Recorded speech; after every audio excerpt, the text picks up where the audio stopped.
Mateus capítulo 21, versículo 13. E disse-lhe, está escrito, a minha casa será chamada casa de oração, vós, porém, a transformais em covil de salteadores. Guarde essa frase, ó. A minha casa será chamada casa de oração. Jesus está diante do templo e ele fala isso diante dos sacerdotes, dos religiosos, dos discípulos. Olha o templo. A minha casa é minha, não é de vocês. E ela será chamada futuramente casa de oração. Jesus sabia que aquele templo seria destruído no ano 70. E mesmo assim ele fala, a minha casa, olhando para o templo, será chamada casa de oração. Então Jesus está repetindo a profecia de Isaías 56, 7. Ele fala a mesma coisa. Também os levarei ao meu santo monte e os alegrarei na minha casa de oração. O que Jesus estava querendo dizer com essa frase? O que ele estava tentando nos falar? Se você pegar, Jesus estava falando, olhando para o templo, mas ao mesmo tempo ele estava falando ali com os seus discípulos, fazendo uma comparação com uma casa de oração, citando Isaías. Então, nós iremos trabalhar sobre o sentido do que Jesus estava querendo dizer. O que Isaías realmente estava querendo dizer ao olhar o templo e falar essa profecia? O que o templo representava para os povos antigos e qual a relação desse templo com a igreja? Será que nós estamos entendendo? Como eles olhavam o templo no Antigo Testamento, como eles entendiam o templo no Novo Testamento e como a igreja passou a andar sobre essa fala de Jesus. Então, nós iremos caminhar nesse sentido. E antes de trabalharmos sobre isso, eu vou dar uma pequena introdução para vocês sobre algo que todos nós estamos familiarizados. Então, nós iremos introduzir para chegarmos até essa questão do templo. Vamos falar sobre algo chamado racionalismo. O que é isso? Nós vivemos em um tempo onde herdamos boa parte do desenvolvimento do pensamento filosófico, e o racionalismo é um deles. O que significa o racionalismo? É uma compreensão em que tudo à sua volta, ou os acontecimentos que ocorrem perto ou longe, baixo ou alto, passam agora a ser compreendidos ou explicados pela sua razão. Você, com uma mente iluminada, possui capacidade de poder explicar o mundo, explicar os acontecimentos que estão ocorrendo à sua volta. Você pode, através do seu intelecto, da sua observação, explicar para o seu filho por que coisas caem, levantam, sobem, ocorrem dentro de um lar, na rua, na praça, ou através de alguma notícia do jornal. Você é assim, irmão? É, né? Você é um ser humano, certo, né? Senão eu vou internar você. Você é assim, né? Nós somos seres racionais explicando tudo o que ocorre à nossa volta. E, da mesma maneira, irmãos, a teologia, ela acaba explicando tudo o que está ocorrendo à nossa volta de uma maneira racional. Você, quando é procurado por pessoas que têm problemas mal resolvidos, internos, problemas financeiros, você não tem uma resposta para essa pessoa? Tem, não tem? Ou você deixa ela sem resposta? Fala, irmão, não sei não. A pessoa, imagine, a pessoa fica 1 hora ali chorando. Primeiro a pessoa vem te procurar. E aí ela fica 1 hora chorando para você da sua vida emocional, sentimental, financeira, mais é financeira, né, irmãos? Financeira, né, os boletos, o que está acontecendo? Aí no final, depois de 1 hora, ela olha para você. Você teria a capacidade de falar assim, não sei. Ninguém, irmãos. Todos nós fomos ensinados a dar explicações através da nossa razão, independente se ela serve para aquela pessoa ou não. Você dá uma resposta, dá um direcionamento, você aponta o problema para aquela pessoa. Por que você faz isso? Porque você tem uma razão e você foi ensinado a não ficar em silêncio, a responder todas as questões que ocorrem à nossa volta. Abre as notícias quando ocorre um acontecimento, algo trágico, algo que não tem explicação. Quem está lá, irmãos? Pessoas dando explicação do problema para o mundo e não resolve nada, o problema continua, mas elas estão lá. E nós estamos ouvindo e falando assim, olha só, esse cara é bom, que explicação boa. Ele explicou porque pessoas têm problemas, são viciadas, elas tomam remédio, olha que explicação. E ele deu a solução, resolveu.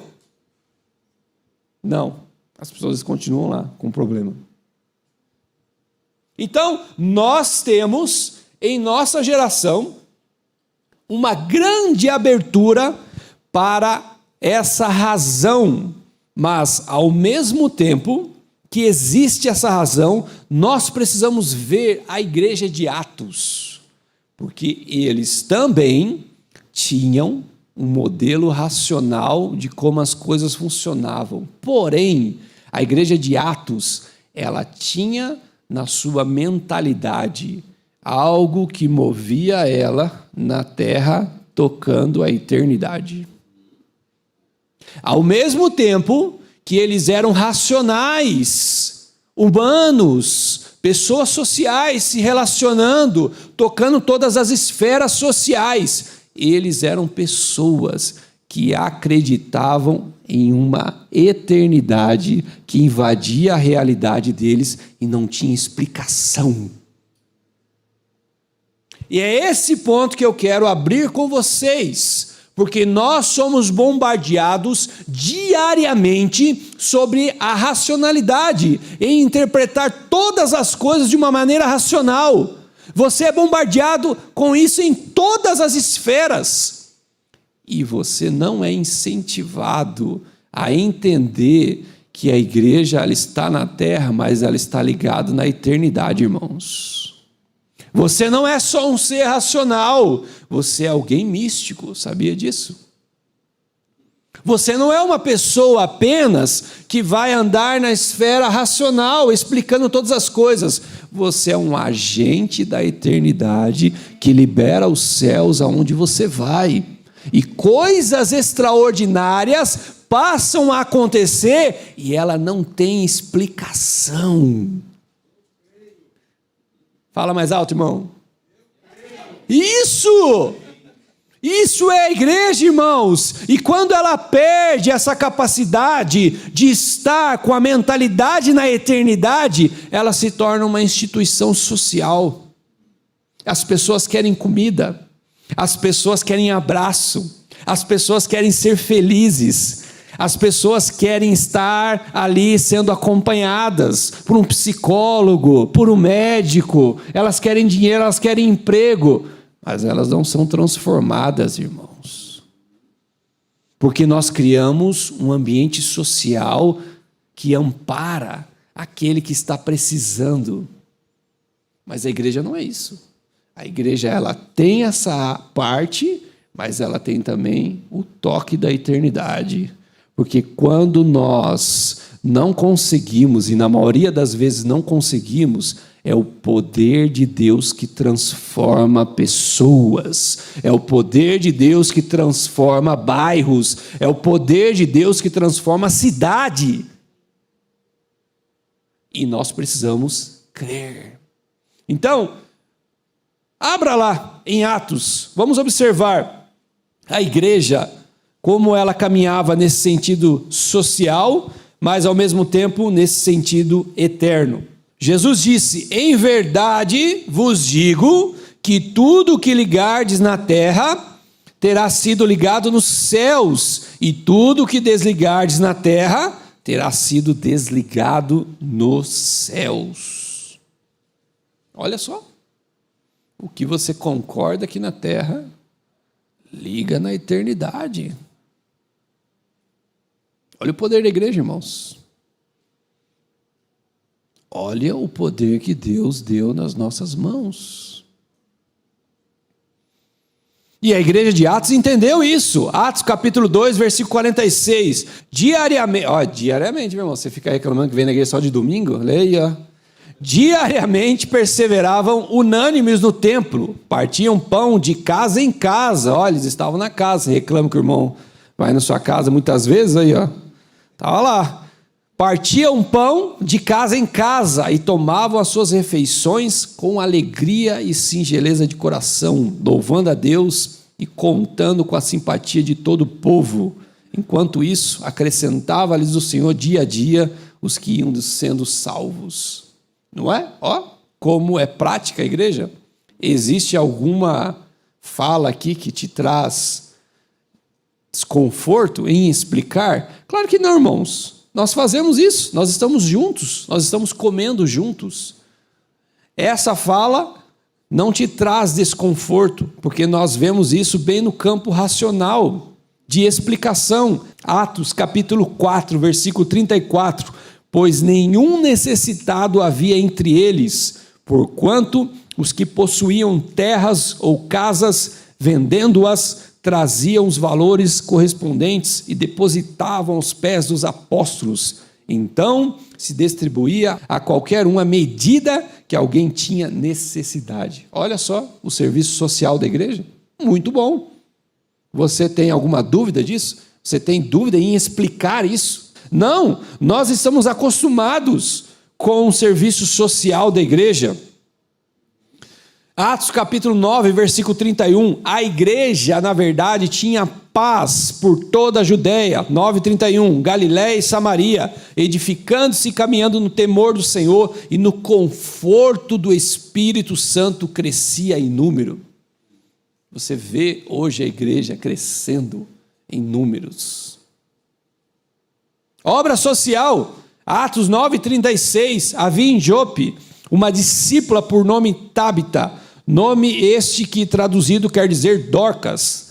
Era ela notável pelas boas obras e esmolas que fazia. Ó, você conhece alguém que é bem do serviço social, que trabalha ajudando necessitados, pessoas? Você conhece, eu tenho certeza. Olha aqui uma mulher como essa trabalhando. Então você vai pegar esses versículos e isso não vai te causar espanto, irmãos. E você vai até ler eles na igreja. Olha só a igreja, como ela cuidava uns dos outros, como ela estava na casa uns dos outros. E você tem capacidade de fazer isso, pelo seu racional, trazer pessoas, falar assim, não, vamos fazer isso aí. Olha só. Por quê? Nós estamos tão acostumados com essa esfera terrena que ela não nos causa desconforto. Agora, vamos ler a Bíblia inteira, irmãos? Brincadeira, não vou ler, mas vamos ler os versículos que nos fazem ficar assim. E agora? Versículos que nós vemos a eternidade invadindo a realidade da igreja e sacudindo ela. Vamos ler? Pegue Atos 15, o primeiro concílio que teve na igreja em Jerusalém. Você vai ter ali uma controvérsia. Por quê? Os primeiros versículos já explicam o que estava ocorrendo. Indivíduos que desceram da Judéia ensinavam aos irmãos: se não vos circuncidardes, segundo o costume de Moisés, não podeis ser salvos. Tendo havido da parte de Paulo e Barnabé contenda, e não pequena discussão com eles, resolveram que esses dois e alguns outros dentre eles subissem a Jerusalém aos apóstolos e presbíteros com respeito a essa questão. Nós precisamos resolver isso. Irmão, isso aqui foi a primeira briga da igreja. A primeira briga, irmãos. Está acostumado a brigar na igreja? Já viu a igreja toda dividida aí? Obrigado. Então, essa aqui foi a primeira. Só que essa aqui foi a primeira resolvida.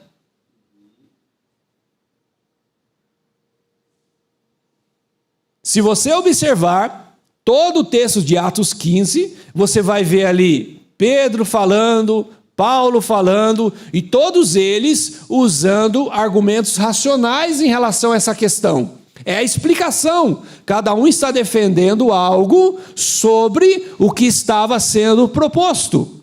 Todos eles, tanto Pedro como Paulo. E aí você observa que na maneira que o discurso vai ocorrendo, a discussão vai ocorrendo, argumentos racionais são colocados. É uma reunião normal, irmãos. Como nós conhecemos. Porém, olhe só, quando o texto vai para o capítulo 15, versículo 28, Tiago pega e ele dá uma explicação, ele faz uma argumentação sobre tudo aquilo que está ocorrendo. E os irmãos aceitam, concordam. E aí você fala assim, é uma reunião que deu certo, um concílio que as pessoas não brigaram. Olha só, porém, existe um ponto, irmãos. Olha só, capítulo 15, versículo 28, o que o texto fala?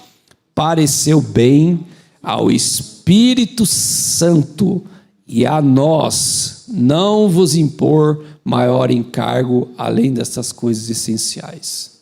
Sabe o que estava acontecendo ali, irmãos? Era uma reunião terrena aonde um santo celestial se fazia presente. E eles não se espantaram. Eles não viram aquilo como anormal. Eles não ficavam arrepiados, rodando, caindo e babando. Eles agiam normal. Eles estavam acostumados com a eternidade invadindo a realidade da igreja. Não era uma coisa anormal, irmãos, era normal. Então, a igreja de Atos, ela andava no racional, mas ela tinha esse toque dos céus.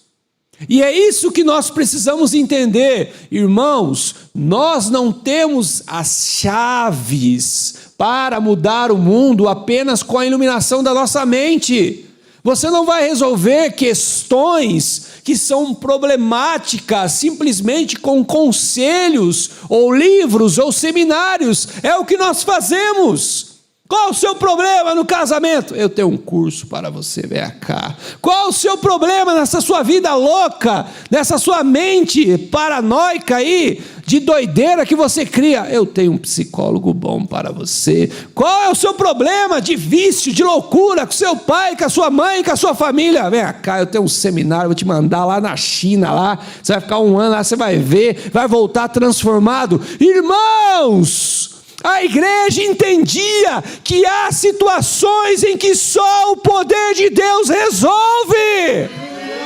Pegue a vida de Jesus. Pessoas estavam simplesmente abandonadas. Era impossível um leproso ficar curado. Não havia nem medicina para isso, tanto que havia os leprosários. Eles eram colocados para fora da sociedade. Não podia chegar perto, nem tocar. Nem com máscara, hein? Você podia chegar lá perto, nem com álcool em gel. Jesus chegou lá e falou assim, calma, gente, continua sofrendo aí, eu tô com a máscara aqui, eu vou chegar perto. Ele chegou com o poder de Deus e tocou essas pessoas. Ele não deu conselho, senta aqui, ouve a pregação, vai se arrepender, eu vou curar você. Venha cá para um curso, para um seminário, anda com Pedro, pega lá, leva ele ali, limpa ele. Ele curou! Ele tocou e através dele o poder se manifestou. Pessoas que era impossível serem saradas, resolvidas. O poder de Deus curou. E o nosso problema, irmãos, é que nós não estamos acostumados com o poder de Deus e nós tentamos resolver coisas impossíveis através de mecanismos racionais. Tem um médico bom para você. Eu não sou contra o médico, sou casado com uma médica. Não sou contra psicólogo, não sou contra conferências, nada disso, isso é bom. Mas há casos em que só o poder de Deus resolve. E não adianta ficar insistindo, não adianta você ficar mais, faz 10 anos que eu luto, 10 anos que você luta de uma maneira racional. 10 anos que você está tentando resolver um problema com o seu mecanismo, com o nosso mecanismo. A igreja não abalou o mundo ainda, porque ela está nessa esfera terrena. Ei, eu tenho o problema, eu tenho a solução para você. Tem nada, o mundo está cada vez pior. E nós temos o poder de Deus. Porque ele liberou, irmãos. Jesus disse: faríamos coisas maiores. Mas quando lemos isso, pela nossa mente racional, você tenta dar explicação. Não, Jesus não quis dar a entender isso.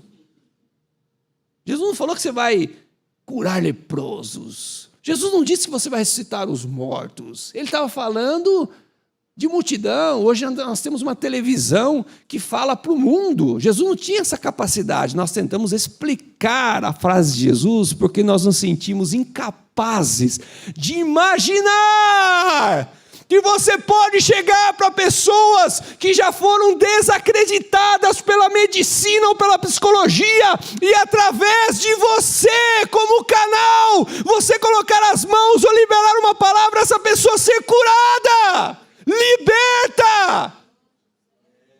Aleluia!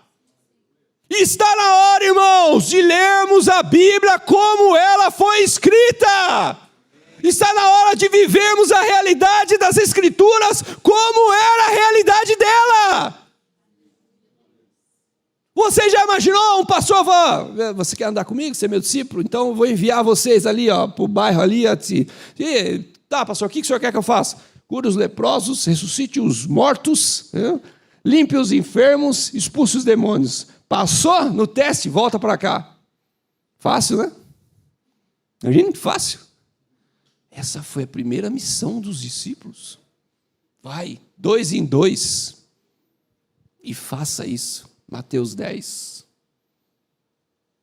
E eles foram, creram, e fizeram isso.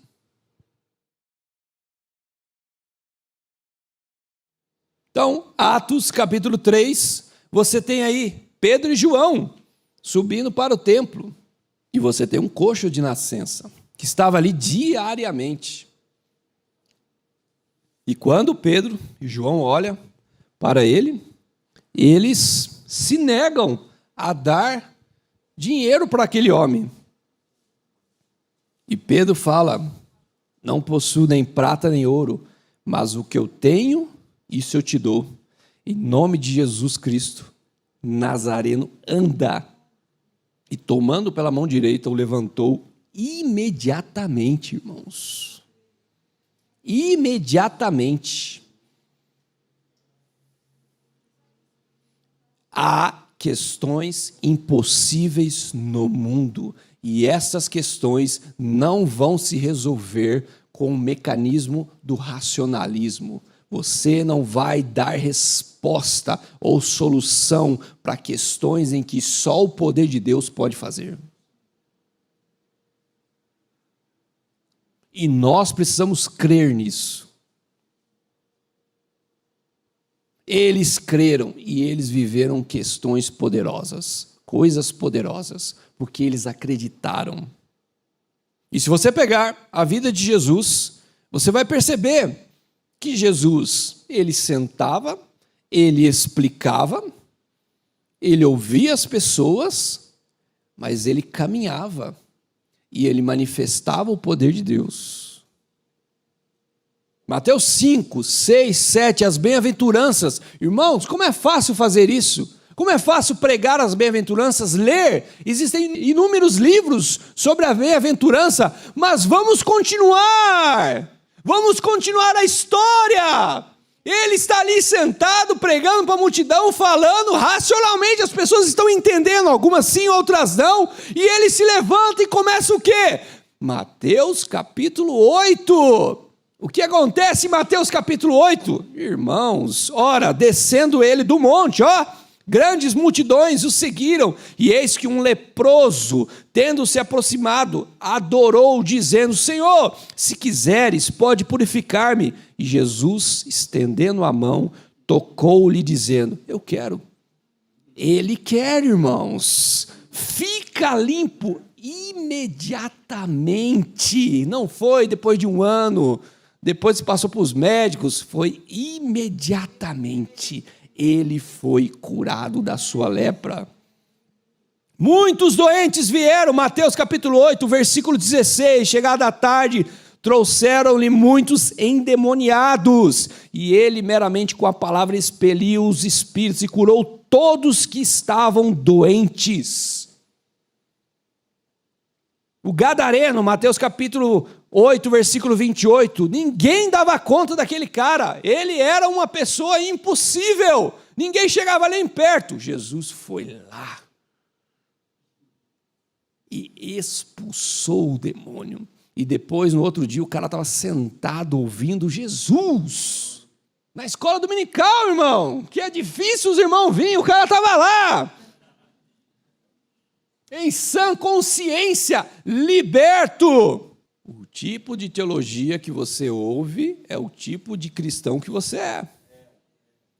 Se você consome uma teologia que tenta explicar o sobrenatural de maneira racional, jogar para a época do passado, é o tipo de cristão que você é. Oh, bem-vindo, somos nós! Pegue todos os livros e comentários bíblicos, eles vão olhar e falar assim, Mateus 5, 6 e 7, eles vão fazer uma exegese e vai explicar para você, bem-aventurados os humildes de espírito, eu mesmo já escrevi vários artigos disso aí, eu tenho um podcast que tem, quantas horas tem lá? Umas 5 horas explicando o que é humilde de espírito, irmão. Tem livros e mais livros de literatura, aí quando chega no capítulo 8, veja bem, foi para a época. Era Jesus. Você não é Jesus, querido. Você vai contestar isso? Aí você fala assim, é verdade, né? Eu não sou Jesus, né, cara?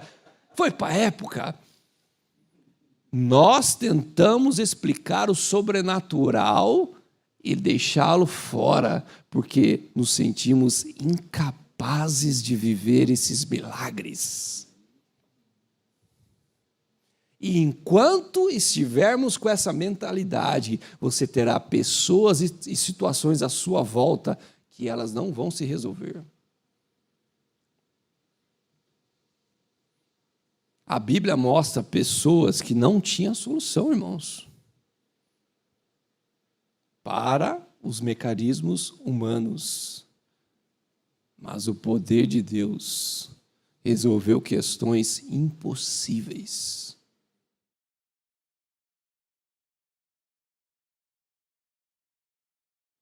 Explica isso aí. Na quarta vigília da noite, foi Jesus ter com eles, andando sobre o mar. Explica aí para nós, como é que faz isso aí? Era Jesus, né? Era Jesus. Aí Pedrão fala assim, eu quero ir, tá aí, Jesus, pode vir. E o homem não anda. Cai depois, mas andou. Pode tirar sarro do Pedrão que caiu, mas ele vai falar assim, mas eu andei. 2 passos, 3, eu andei. Você caiu, mas eu andei antes. Coisa que você nunca vai fazer. O que ele creu.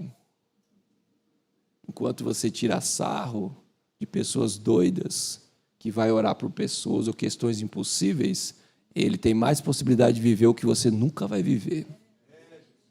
E se viver, você vai ter que falar, irmão, deixa eu ficar aqui com a minha covardia, deixa eu ficar aqui com as minhas explicações teológicas do porquê não se pode viver isso. Aí vem um cara maluco, que tem ousadia, e vai lá, centenas de vezes, passa vergonha, mas uma hora acontece. E ele vive milagres. E a Bíblia foi escrita de pessoas assim, irmãos, que não ligavam para aquilo que os outros iriam falar. Eles creram. Eles creram. Vamos ver um pouco a vida de Paulo. Quando você pega a vida de Paulo, ele era muito inteligente, racional. A Bíblia foi escrita dessa forma. 1 Coríntios capítulo 2. Paulo vai para uma igreja que não é problemática, ela é boa, né, irmãos? Coríntios, né? Uma igreja boa, né? Você está triste com a sua, leia Coríntios. A alma pior que a sua, irmão. Leia lá. Ele olha aquela igreja e fala, vou lá. Mas olha o que ele fala, 1 Coríntios capítulo 2. Eu, irmãos, quando fui ter convosco, anunciando-vos o testemunho de Deus, olha a racionalidade. Ele fala, ele explica, anunciando o testemunho de Deus. E aí ele fala, não o fiz com ostentação de linguagem ou de sabedoria. Por que ele fala isso? Ele está numa das cidades em que os filósofos debatiam nas praças para tentar convencer uns aos outros sobre o seu argumento racional. Então eles venciam, e quando eles venciam, o discípulo dos outros vinham para eles. Então eles iam nas praças e falavam, vou pegar mais discípulo. Então ele humilhava o outro filósofo com um pensamento racional, e aí os discípulos falavam assim, eu vou andar com ele, né? Saía. Então era tipo, mais ou menos hoje, né? O cara vai lá no Instagram, fala umas coisas para pegar o seguidor do outro. Nada mudou, irmãos, é igual. Entendeu? E aí, esse era o mecanismo da época. Aí Paulo falou assim, eu não fui dessa maneira. Não fui. Olha o que ele diz. Decidi nada saber entre vós, senão a Jesus Cristo, a esse crucificado. E foi em fraqueza, temor e grande tremor que eu estive entre vós. A minha palavra e a minha pregação não consistiram em linguagem persuasiva de sabedoria, mas no quê? Mas em demonstração do Espírito e de poder, para que a vossa fé não se apoiasse em sabedoria humana, e sim no poder de Deus.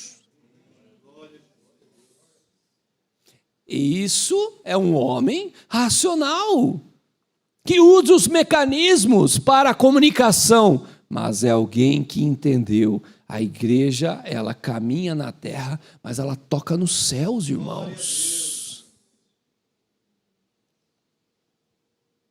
Ela tem o toque da eternidade. E Paulo continua. 2 Coríntios capítulo 12, versículo 12. Olha o que ele fala. Pois as credenciais do apostolado foram apresentadas no meio de vós com toda a persistência, por sinais, prodígios e poderes miraculosos. Paulo é o único apóstolo em todo o tempo que não tinha secretária. Sabia disso? A secretária de Paulo, entre aspas, que era muito brava, muito bravo, era o Espírito Santo. Atos 16, versículo 6. E percorrendo a região frígio-gálata, tendo sido impedidos pelo Espírito Santo de pregar a palavra na Ásia. Irmão, o Espírito Santo impediu Paulo de pregar.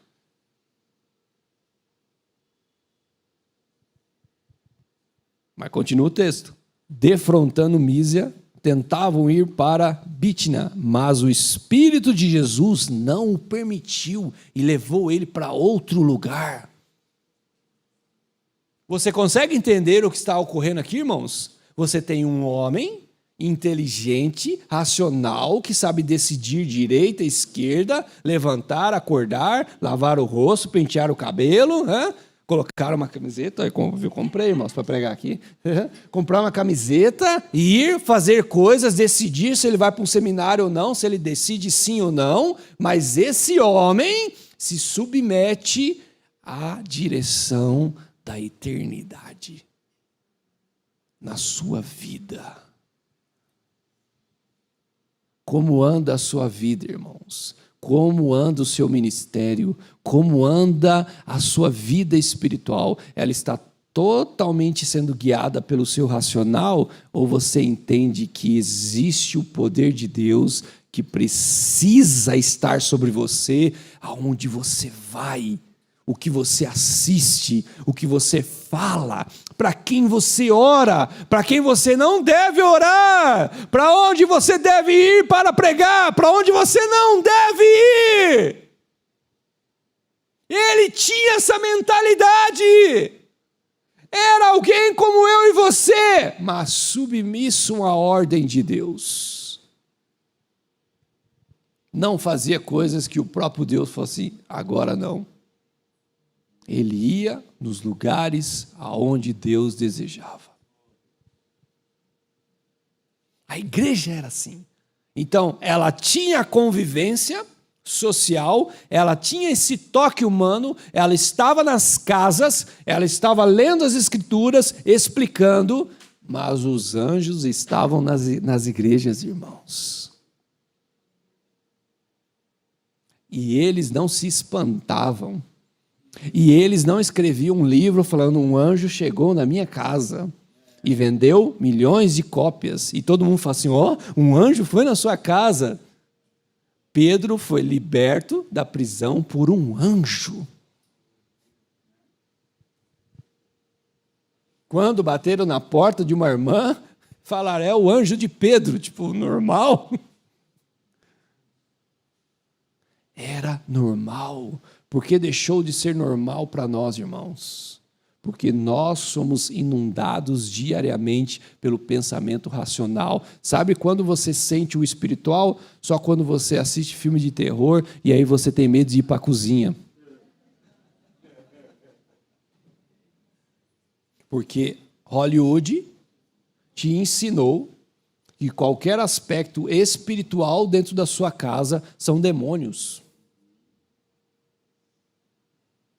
E aí você vai para a cozinha ou vai para algum lugar, sente qualquer coisa, no outro dia você fala: pastor, o Satanás estava na minha casa, eu repreendi ele em nome de Jesus. Eu, pastor, amém, vamos repreender, e repreender, está amarrado em nome de Jesus, não sei o quê.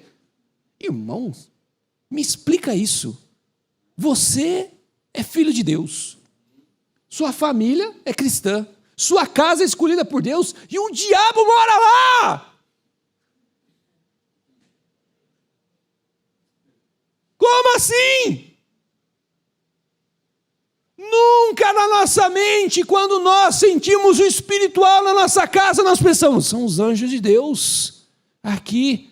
Mas sempre é Satanás, demônios, porque sua mente já foi condicionada que o espiritual está relacionado às coisas das trevas.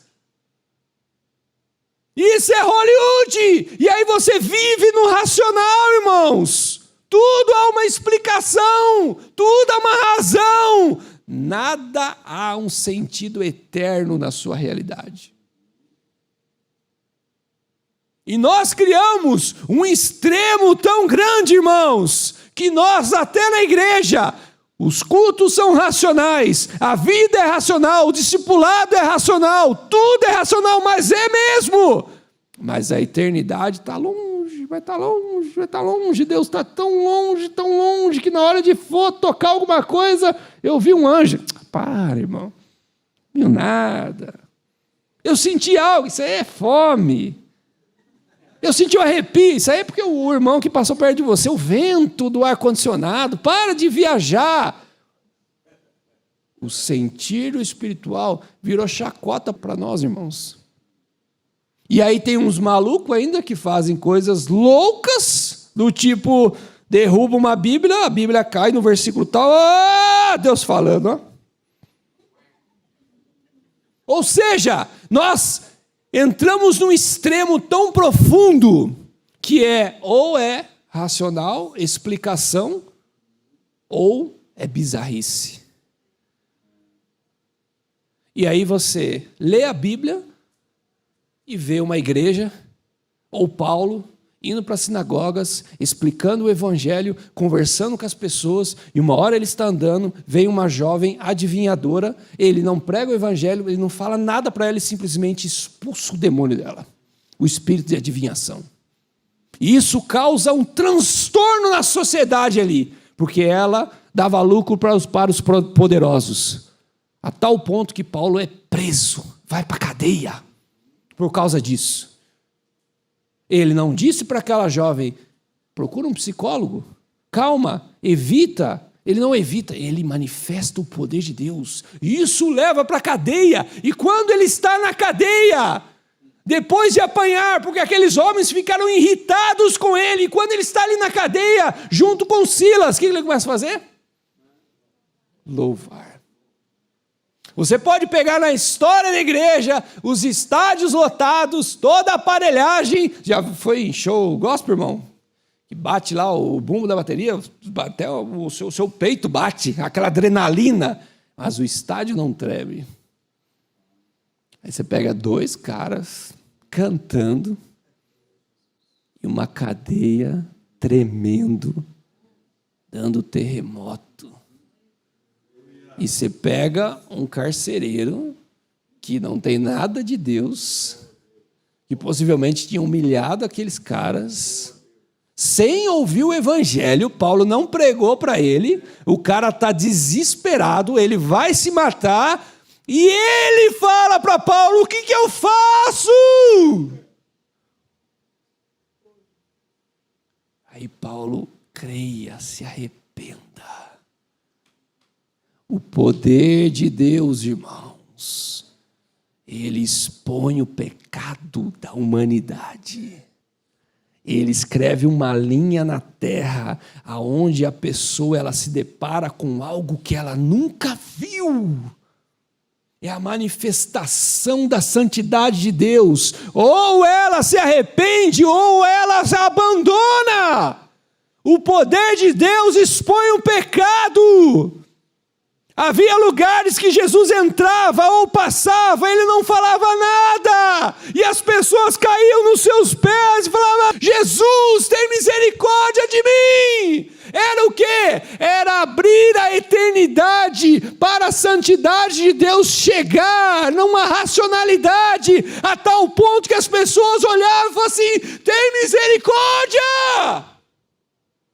Isaías era um homem temente a Deus, mas quando abre-se os céus, e o que ele fala? Ai de mim, eu vi o Senhor dos exércitos. Nós estamos há anos, irmãos, brincando com essa racionalidade, tendo nas mãos as explicações, os horários, o tempo, a medida. Nós chegamos bonito na igreja e voltamos bonito. Não há lágrimas, não há choro, não há arrependimento. Nós brincamos com o pecado, nós acessamos coisas que não devemos acessar, e você sabe disso. Nós falamos coisas que são banais, nós brincamos com a santidade. Sabe por quê? Porque nós estamos nessa esfera da explicação, da racionalidade. Calma, tem uma explicação para você. Tem uma explicação desse coração rebelde. Ele é assim mesmo, faz 10 anos, 20 anos, e você fica caminhando, brincando com a santidade. A igreja brinca com Jesus, ela usa o seu nome, ela usa a adoração, mas ela não se arrepende.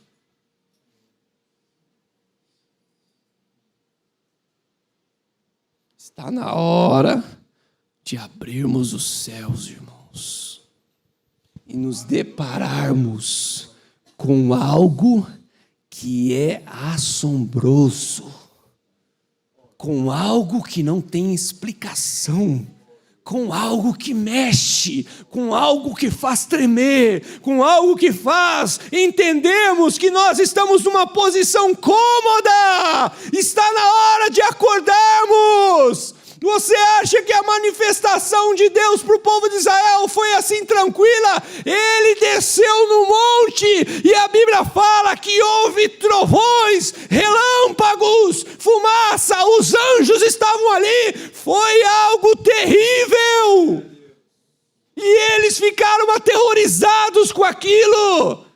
mas eles tremeram. Tremeram. Nós precisamos tremer, irmãos. E esse tremer não é porque Deus vem causar medo em nós, é para que nós começamos a acostumar com a sua presença, porque isso será por toda a eternidade. Mas nós temos que encarar a luz. Chega de ficar andando nas trevas, chega de ficar fazendo negócios nas trevas. Está na hora de deixar. Jesus pode acender a luz, mas vai te expor, vai mostrar coisas, vai mostrar a sua bagunça. Eu não estou preocupado. Acende a luz, manifesta a glória, abre os céus. Jesus abriu os céus da terra, irmãos. Roma estava terrível, os judeus estavam escravizados, o templo havia sido roubado, o templo estava ali com bandidos, pessoas que não estavam preocupadas. O que era Jesus olhando para o templo? Minha casa será chamada casa de oração para todos os povos. Vocês transformaram ela em covil de salteadores, mas a luz chegou. Eu vou acender essa luz.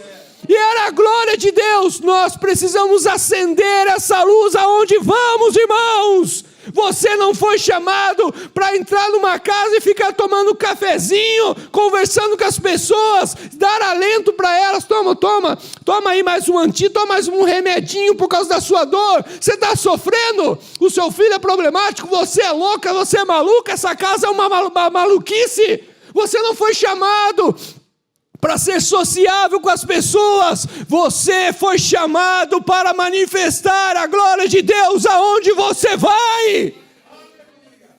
Isso é acender a luz, isso é romper os céus, é abrir os céus. Nós somos agentes do reino de Deus, irmãos. Nós não somos pessoas sociáveis, eles nunca foram. A igreja de Atos foi perseguida porque eles transformaram o mundo. Olhavam para Paulo e falavam assim: olha aí, os caras que estão fazendo transtorno no mundo.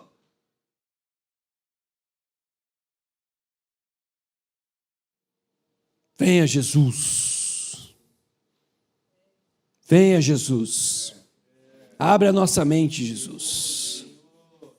Porque eu não recebi, nem o aprendi de homem algum, mas mediante a revelação de Jesus Cristo. Gálatas 1:12 é o que Paulo fazia. Era a revelação dele. Atos 17:6, estes que têm transtornado o mundo chegaram também até aqui. Porque a nossa igreja é aceita pelo mundo, irmãos. Porque nós estamos tão preocupados em termos seguidores no Instagram, em sermos convidados pelas grandes emissoras para recebermos um troféu. Porque nós queremos ser conhecidos, porque nós queremos encher estádios, porque nós queremos gravar música, porque nós queremos os aplausos do mundo. Eles não quiseram isso. Eles quiseram apenas sofrer por causa de Cristo e ter prazer nisso. Pregar o Evangelho, eles não estavam preocupados com o mundo. O autor de Hebreus diz isso. O mundo não era digno deles.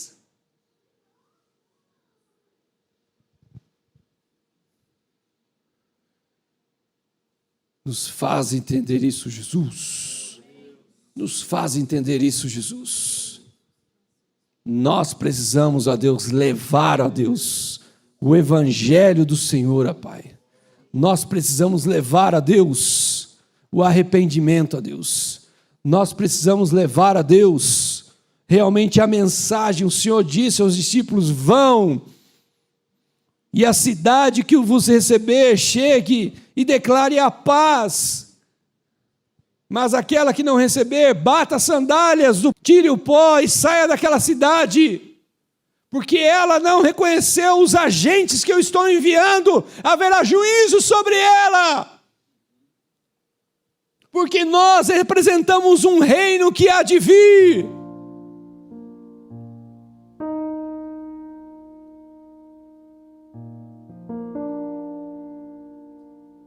Nos faz, ó Deus, nos acostumarmos com a eternidade, Jesus. Estamos tão acostumados com o racional, ó Deus.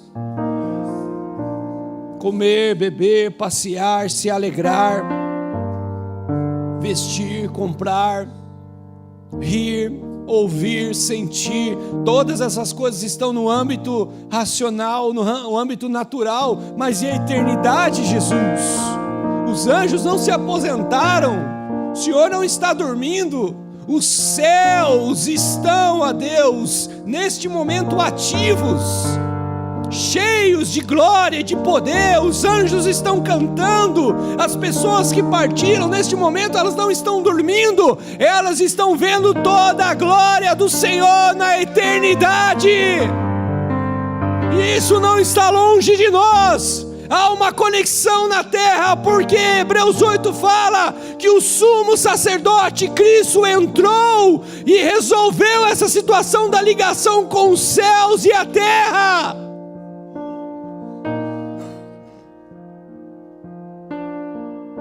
Então, neste momento, irmãos, olhe com seus olhos do coração. Paulo fala que nós temos olhos no coração.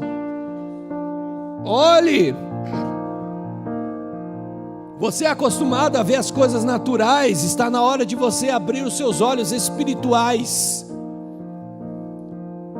Você tem o Espírito Santo no seu coração, abra os seus olhos espirituais, veja agora, o Cordeiro está sentado no trono, agora, uma coroa na cabeça, vestes santas, sua beleza é incalculável.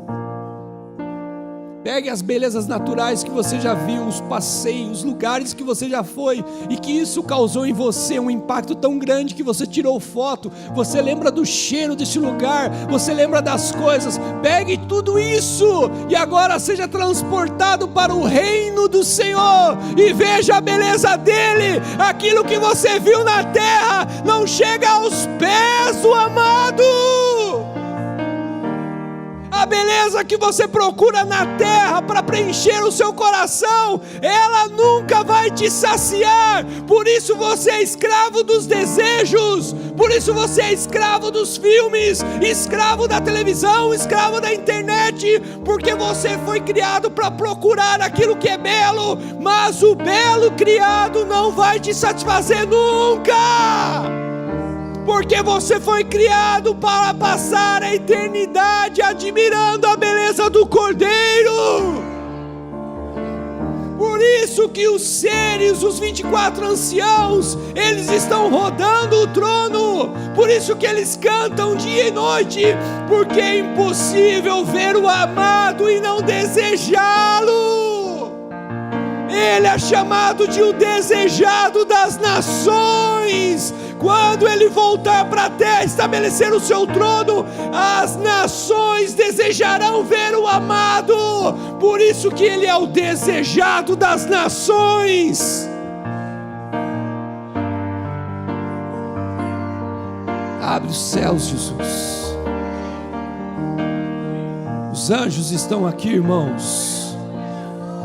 Queremos ver a Deus. Queremos ter contato, ó Deus, com a eternidade, ó Deus. Queremos, ó Deus, que isso seja normal, ó Pai. Jesus, nós queremos te abraçar hoje. Nós queremos, ó Deus, ser tocados pelo Senhor. Nós queremos te tocar, Jesus. Nós queremos ver as suas vestes passarem. Nós queremos sentir o seu perfume, Jesus. Nós queremos sentir, ouvir a sua voz, Jesus. Nós queremos receber o seu olhar, Jesus, o seu abraço. O Senhor é o nosso amado, Jesus. O Senhor é o nosso desejado. Comece a orar, irmãos. Se você não sabe o que orar, comece a falar em línguas. E peça a Jesus: abre os meus olhos, Jesus. Eu quero ver, Jesus. Eu quero ver. Eu quero ver, Jesus. Eu quero tocar a eternidade. Eu quero tocar a eternidade. Eu quero ser impactado por ela. Nesta manhã sentimos, ó Deus, envergonhados por termos a verdade e não vivê-la, por sabermos o caminho e não trilhá-lo, Senhor. Mas recebemos com alegria o derramar da sua misericórdia, o favor do Senhor que nos toca, a tua graça que nos toca, Senhor. Batismo de poder, batismo de arrependimento, batismo de santidade, de tomada de posição, de postura diante do Senhor. O Espírito do Senhor Deus está sobre nós. O Espírito do Senhor Deus está sobre a igreja. E fomos ungidos, Senhor, para manifestar a sua glória, para trazer a sua glória, para tornar Cristo conhecido onde Ele não é conhecido. Senhor, desconhecemos o que é casa de oração. O Senhor não está se relacionando mais com o templo de tijolos, mas o Senhor habita no templo que o Senhor mesmo edificou. Somos casa de oração, Senhor, e esta casa será chamada casa de oração. O meu irmão que ora comigo, que chora comigo, é chamado casa de oração. Fomos chamados para nos relacionarmos com o Senhor em oração, em santo temor de Deus. Oh doce presença, venha varrer essa racionalidade que não se explica e nos coloque, ó Deus, em contato com a eternidade, Senhor. Tu estás no nosso meio, Pai. A tua glória se pode perceber. Oh santo temor do Senhor, oh presença viva de Deus, venha nos aquecer, Senhor. Venha nos avivar, Senhor. Um novo cântico, uma nova postura, uma nova atitude, Senhor. Um novo erguer de mãos, um novo prostrar. Desata a boca dos profetas, meu Deus. Choro, lágrimas, respeito, temor, mas esteja entre nós, Senhor, e mova os nossos corações. Oh Deus, eis-nos aqui, Senhor, eis-nos aqui. Vem eternidade, vem eternidade, vem eternidade.